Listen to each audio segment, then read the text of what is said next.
To a prosperous New York businessman with offices on Fifth Avenue comes news. Disturbing news. The man is Pearl Louis Berghoff. Is this breaking strikes?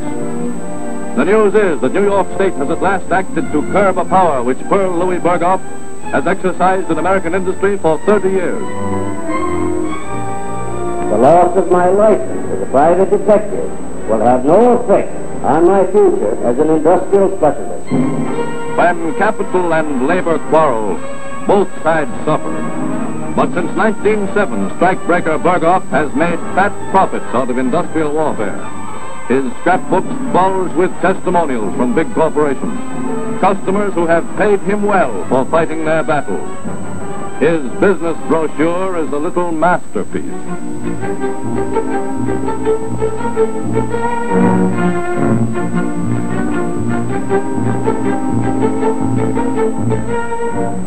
How do I work? We have names of men, thousands of them, all over the country. Born diplomats, some of them, others are soldiers of fortune.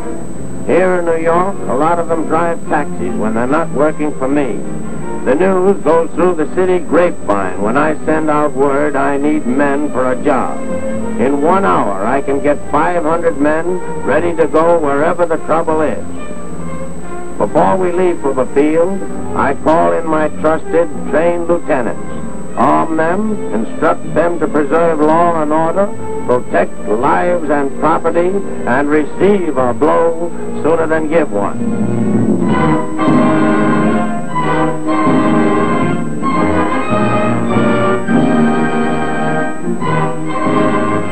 The Bib Manufacturing Company of Porterdale, Georgia, closed by strikers, asked Berghoff for men to keep its plant running.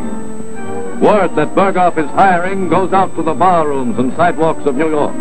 The industrial diplomats, who are to preserve law and order in Georgia, get the call.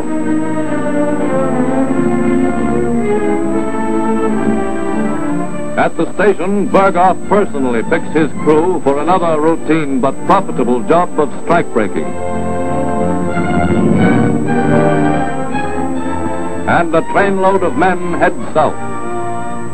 A trainload that runs straight into a character quite as unusual in his way as Mr. Berghoff, Georgia's Governor Eugene Talmadge.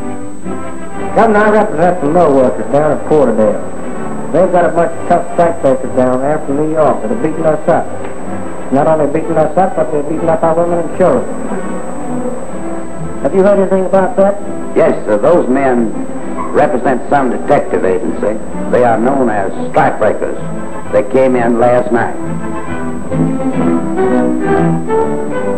What's your get Colonel Pope for me on the phone? You can call up the military department over there and they'll locate him for you.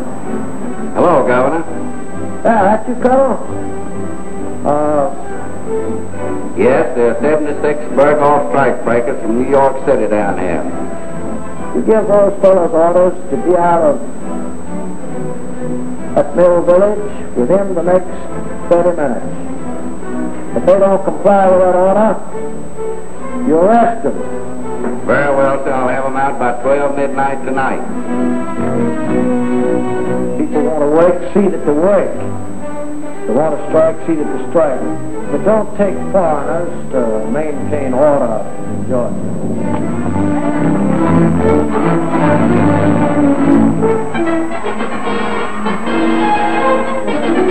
Are you in charge of these strikebreakers? Yep. Well, I'm Colonel Pope. How many men have you? 76. Is that all? That's all? I'll give you 30 minutes to have all of them ready to leave Porterdale.